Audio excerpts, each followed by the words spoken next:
All right, members of the media, once more, welcome to this post-match press conference. It was the MTN8 semi-final. We've just seen Orlando Pirates progressing to the MTN8 final, which will take place on the 7th of October 2023, and it will be at the Moses Mabhida Stadium, joined by the home team coach, Coach Jose Riveiro. Coach, firstly, congratulations on progressing. Thank you. And if we can just get a summary of the 90 minutes.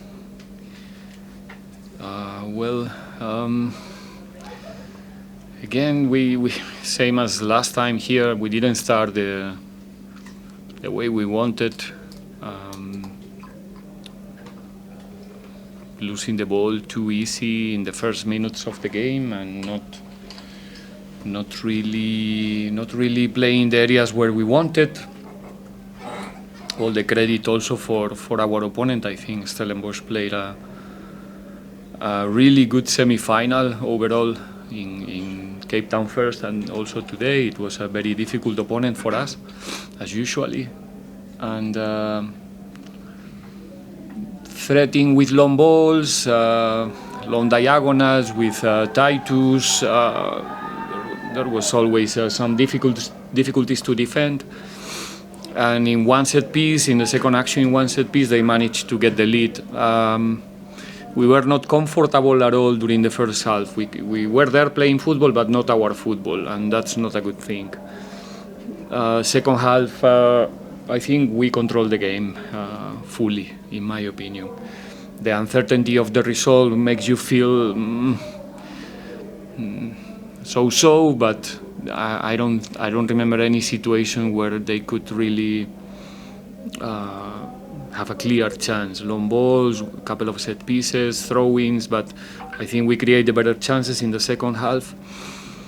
But unfortunately, it's the third game in a row that we couldn't put the ball in the net, and that's something that is affecting also our perception of the day, and we have to all understand and make sure we understand that it's the third time that this group is playing a semi-final, third time they have an opportunity to improve the history of the club playing one more final, and they are always on time, and they make it again, and Orlando Pirates is in the final. This group is extremely competitive, even in the bad days. And today was not an exception. Probably not our best week, but Orlando Pirates is in Durban the 7th of October, and it's something that we really celebrate. Okay, Coach, let's take questions from the floor. Should we just get this one out of the way? Yes. Okay. Kamu. Yeah. Coach, unlucky with the defeat, but good luck with the outcome. Coach, I'm sure your birthday this year is one to forget because 3 defeats in a row. But is there pressure for you to defend the title now that you are in the final? It's true. I didn't manage to win a game with 36. So let's see if we can change from now. Extra pressure? No, not at all. It's a final. There's pressure for both. You have a bad day, you don't win the title. And I think it's gonna be a nice game. Both teams are very strong. There's a lot of things to prove in that game for each side. And again, like I said on Wednesday, the people will have the opportunity to see 22 fantastic players fighting for a title in an excellent environment. I think it's in Moses Mabhida, if I'm not mistaken. So there's no pressure. There's find the proper attitude to face that game, understanding that we're gonna face a very strong opposition, as they will do. So now our mind is today celebrate, tomorrow we start to think about Joaneng, and after that we will have time to prepare our final as well. Right. Any other questions? Tembo Shabalala. Congratulations to you, Coach. Just to, in addition to what you spoke about, building up to the final, when do you start working on the final? Is it immediately after the Jwaneng game, or do you say to your players, let's play a game at a time, because this one is one of those biggest finals that we have? No, we have Friday is a massive game for us. We have the opportunity to go to the group stage in the African Champions League. It goes without saying, so our focus must be there. And that's one of the things that we need to manage well, because I think we spoke about it the last season. The only thing that can trust me, can stop this team to play in their best are the distractions. And when you have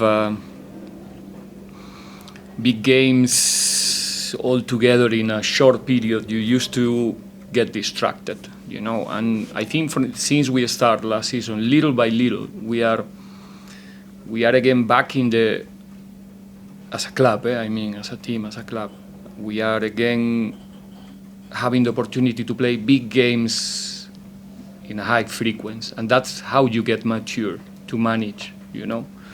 We can all say names of mature teams in Africa and in Europe as well. Teams that are used to, you know, play a final, win, play them the next fixture and continue winning, competing. So our focus, Jwaneng, we have a difficult task. It's going to be so difficult.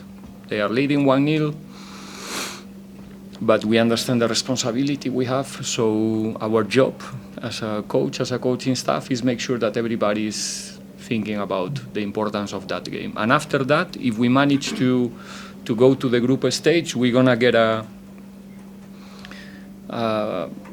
motivational boost that is gonna help us to face the final. So if we want to go to the final even stronger than usually, it's important to win the first game of this period, you know, next Friday. So yeah, after the Jwaneng game, straight after, we start to prepare the final, we start to talk about our opponent, about the game plan, the strategy, and all the things that are going to happen there, but not before. Mr. Gleeson? Coach, is it of, looking ahead to the final, is it of any consequence what happened on Wednesday? Is there a little bit of a psychological advantage or that the opponent will have for that final? Is that something you might need to work on with your team? Yeah, it's related with what I said before. It must be a habit, you know, that you are playing big games, not something exceptional or something that you can say, yeah, this one is more important than the next one, or the next one was more important than this one, which is the same, right? I said the same thing 2 times. And that's matureness, in my opinion, for everybody. Even sometimes we can get distracted around the players. This is not only about players, it's about all around the group. And that's when you can be consistent, when everything around the team is consistent. And that's the challenge. And we are getting right. We are getting there little by little, because like I said, since we start together, and this is because of them, I'm not asking for my flowers, but these guys have the opportunity to be in 3 finals so far, and here they are. And the 7th of October, Orlando Pirates is there. So we have to give value, because it's not easy. Mazola? Coach, you talk about obviously being on the verge of creating more history, even though you've lost the 3 games, but you played really well. Everyone could see that. Do you dread that you have to kind of spoil the party a little bit to remind the players that you have lost and you have to make some improvements, even though people can see that the club's playing well, you're reaching the final, you could be in the group stages of the Champions League as well? It's, like I said, it's the same. It's be consistent. 1 week ago, everybody, or not everybody, but many people said that we are the alternative to the blah, blah, blah. We are playing amazing football. This one is a magician. This one is, the coach is a good-looking guy. And I didn't read that anyway. Which coach is that? I'll show you where. And we cannot allow the, now because, okay, it's 3 defeats in a row. It's not frequent, right? Even though, like I said, if on Friday we manage to get the result that we need, it's fine. We go through. It's like this. We lost today, but we are the team in the final, so that's what it counts in the end. So I don't take it like a defeat, even though in the records it's going to be there like a defeat. No, it's not a discussion. What I'm trying to say is that still we have the chance to go to the group stage when we do a good game, when we play a good game on Friday. It's in our hands. We're going to do it here at home, hopefully with 30 or 40,000 spectators. We are going to a final. We have the same chances than our opponent, the 7th of October, and still 25 games to play in the league. Even, like I said many times, I don't look like, but I'm a very, very optimistic person. I think that everything is going to be all right always. So here we go. Okay, any other questions? Should we close it here? Thank you very much, Coach. Thank you. Thank you.